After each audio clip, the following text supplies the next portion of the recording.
Xəsənriz kəndi qədim Azərbaycan kəndidir, bilirsiniz. Bəli. Burada Azərbaycan xalqı əsrlər boyu yaşayıb. Hətta Çar Rusiyası dövründə dərc edilmiş xəritələrdə Xəsənrizin adı var.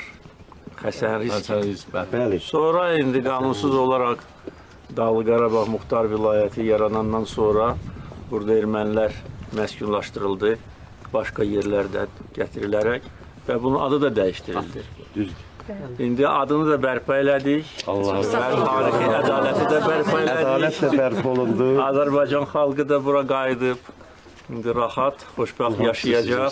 Allah sizi qorusun. Ailənizi sizi Sizin və güclü siyasətiniz sayəsində biz bu gün Piraqda yaşayırıq. Bizi ata-baba gözünə qayıtmaq bizim üçün böyük səadət. Eyni zamanda elimiz, obamız üçün yeni həyatın başlanğıcıdır. Dediyiniz kimi bu bölgələr bizim ulu babalarımızın vətəni olub. O cümlədən onu da qeyd edim ki, bizim əzəl və əbədi düşmənlərimiz bu bölgəni ki, işğal etmişdir, böyük güclər hesabına. Amma sizin komandanızın altında Azərbaycan ordusu cəmi cümlətanın 23 sahada işğala son qoydu. Çox sağ olun. Ümumən Azərbaycan xalqının, o cümlədən dövlətimizin gücünü dünya bəyan edərik. Sağ olun. Biz tarixi ədaləti bərpa etməliydik. Beynəlxalq hüququ bərpa etməliydik və öz haqqımızı bərpa etməliydik. Ona görə 2-ci Vətən müharibəsindən keçən dövr ərzində 3 il ərzində biz gələcək planlarımız haqqında həm düşünürdük, həm çalışırdıq və əlbəttə ki, separatçıların hər hansı bir formada bu bölgədə qalmaları qeyri-mümkün idi. Biz burada məskunlaşdırılmış erməni əhalisinə o vaxt təklif eləmişdik. Gəlin, Azərbaycan bayrağı altında yaşayın, Azərbaycan vətəndaşlığını qəbul eləyin və burada sizə söz deyən olmayacaq. Bugün də Xankəndi şəhərində erməni əhalisi var. Onlara söz deyən yoxdur, əksinə. Bizim sosial işçilərimiz onlara qayğı göstərir. Bizim xalqımızın böyüklüyü bundan ibarət. Onlar isə bizi bu torpaqlardan, qədim torpaqlarımızdan didərgin salmışlar, soyqırımı törətmişlər. Olmazın əzabları vermişlər Azərbaycan xalqına. Xalqımızın böyüklüyü bundadır. Və biz haqlı olan tərəfik.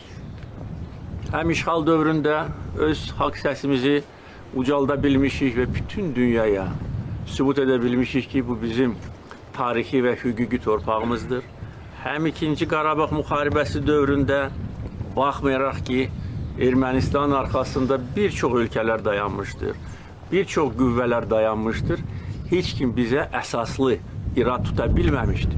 Çünki biz beynəlxalq hüquq çərçivəsində öz torpağımızda müharibə aparırdıq.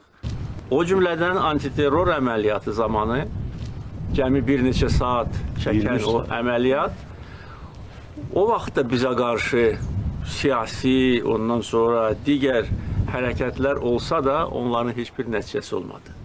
Beynəlxalq təşkilatlarda Ermənistanın havadarları bizə qarşı sanksiyalar tətbiq etməyə çalışdılar. Bundan ayrıla bilməmişdilər. Digər addımlar, yəni Azərbaycana qarşı atmağa çalışırdılar. Haqq, ədalət bizim tərəfimizdədir. Və Xəsənrizin azad olunmasının təməli məhz 2-ci Qarabağ müharibəsi zamanı qoyulmuşdur. O vaxt artıq Qarabağın böyük hissəsi işğalçılardan azad edilmişdir.